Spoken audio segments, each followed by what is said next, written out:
Hello, नमस्ते everyone. This is Priya from yoga for healthy life. आज हम जानेंगे ब्रेथलेसनेस के बारे में। प्रेगनेंसी में बहुत सारी महिलाएं कंप्लेन करती हैं कि उन्हें प्रेगनेंसी में ज़्यादा देर चलने से या ज़्यादा देर काम करने से या जब हम वो सोने जाती हैं तो उनको ब्रेथलेसनेस फील होती है या घबराहट फील होती है। तो अब हम जानते हैं ब्रेथलेसनेस का रीज़न। तो प्रेगनेंसी में जैसे जैसे फीटस ग्रो करता है तो वैसे ही उसका जो ऑक्सीजन डिमांड है वो बढ़ता है, और ऑक्सीजन डिमांड जैसे बढ़ता है तो हमारे रेस्पिरेटरी सिस्टम को और ज़्यादा उतनी ही एफिशिएंसी से काम करना पड़ता है। तो it can be also the reason of breathlessness. The second reason is hormonal changes. तो प्रेगनेंसी में बहुत सारे हार्मोनल चेंजेस होते हैं तो जो हमारे लंग्स के फंक्शन को इफेक्ट करते हैं। तीसरा कारण है physical changes.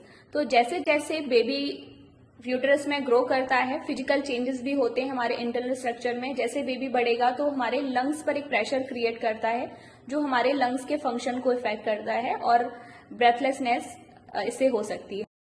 Fourth reason of breathlessness can be increased blood volume up to 50%। Pregnancy में हमारे ब्लड का वॉल्यूम है वो 50% तक इंक्रीज हो जाता है, जिससे हमारे हार्ट को ज्यादा काम करना पड़ता है, ज्यादा हार्ट पंप करना पड़ता है। इससे भी हमारी प्रेगनेंसी में ब्रेथलेसनेस की प्रॉब्लम हमें फेस करनी पड़ सकती है। Fifth reason is anaemia. Anaemia में हमारे हीमोग्लोबिन कम हो जाता है। जैसे कि हम जानते हैं हीमोग्लोबिन ही हमारा पूरे बॉडी में ऑक्सीजन को कैरी करता है। तो जब हमारा हीमोग्लोबिन कम होता है तो हमारे पूरी बॉडी में ऑक्सीजन का जो सप्लाई है वो कम हो जाता है। इससे भी हम ब्रेथलेसनेस फील करते हैं।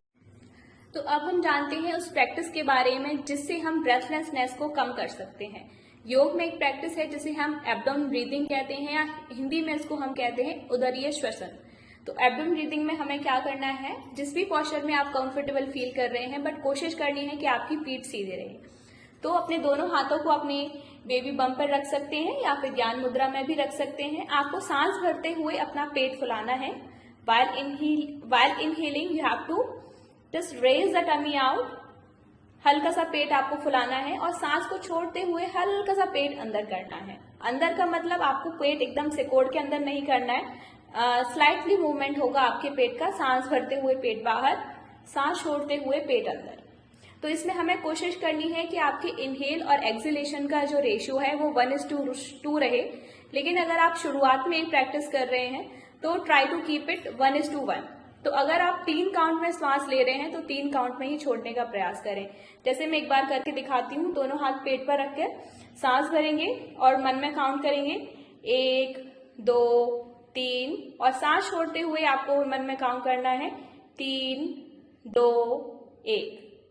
तो इस तरह से आप अपने ब्रीदिंग को इंक्रीज कर सकते हैं और अपनी ब्रेथलेसनेस के प्रॉब्लम को कम कर सकते हैं।